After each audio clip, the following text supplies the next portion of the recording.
Ganun na, ganun na. Bagay sa'yo ah. Kita niyo, kita niyo. Ano ba? Parang lang ba to? Parang kasi tatay mo. Kaya chancingan mo ata ako eh. Tulong! Tulong! Anak.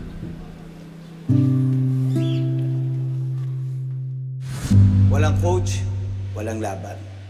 Magkakaroon siya ng coach. Ikaw ang magko-coach kay Makmak. Maghahanap ako.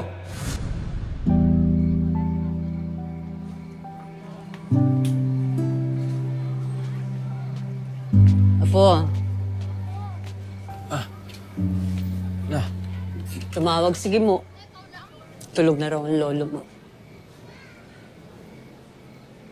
Ikaw, bakit di ka pa natutulog? Hindi ko po alam. Sarap lang pa tumunganga. No? Hindi naman masarap ah. Sinungaling. Ano? La, paano po kung nakahanap ng coach tatay? Tatangkipin ko po ba? Ikaw ang tatanungin ko. Tatanggapin mo ba kasi naaawa ka lang? O tatanggapin mo kasi kailangan mo? Kasi Apo, magkaiba yun eh. Kung tatanggapin mo dahil naaawa ka lang, hindi magandang umpisa yun. Paano kung mag-away kayo sa training? Lalo na,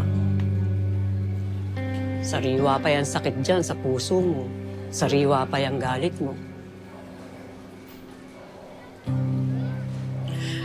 Pero nag-e-effort naman siya eh. Kitang-kita ko yun. Basta ito lang ang papayo ko sa'yo. Dapat, kung magdedesisyon ka, hindi to dahil sa awa o hindi dahil nape-pressure ka lang. La, paano kung hindi ko alam? Huwag mo pilitin. Pero makikita mo, ikaw lang din ang makakasagot niya.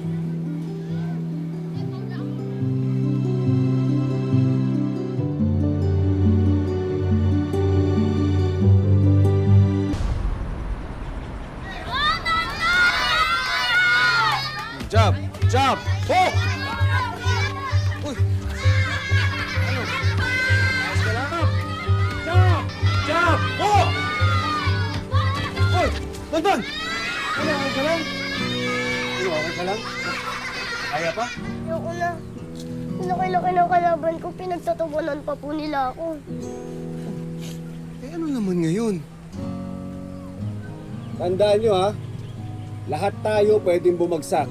Lahat tayo pwedeng pagtawanan. Kaya nung ginawa nyo kay Dondon, mali yun. Pero mas mali kung magpapa-apekto tayo. Kasi ang mas importante, kung paano tayo babangon sa pagkakabagsak natin. Nakaya mo yan. Kita mo? May naniniwala sa'yo. Kaya huwag kang matakot na sumubok ulit. O ano, isa pa? Sige po, Coach. Game! Yan. Ayos ah. Galing ni Mang Nonoy, no? Galing niya magturo, tsaka tutok na tutok talaga siya sa mga bata niya. Ayos talaga. Sa ibang bata, kaya niyan tutukan ng ganyan.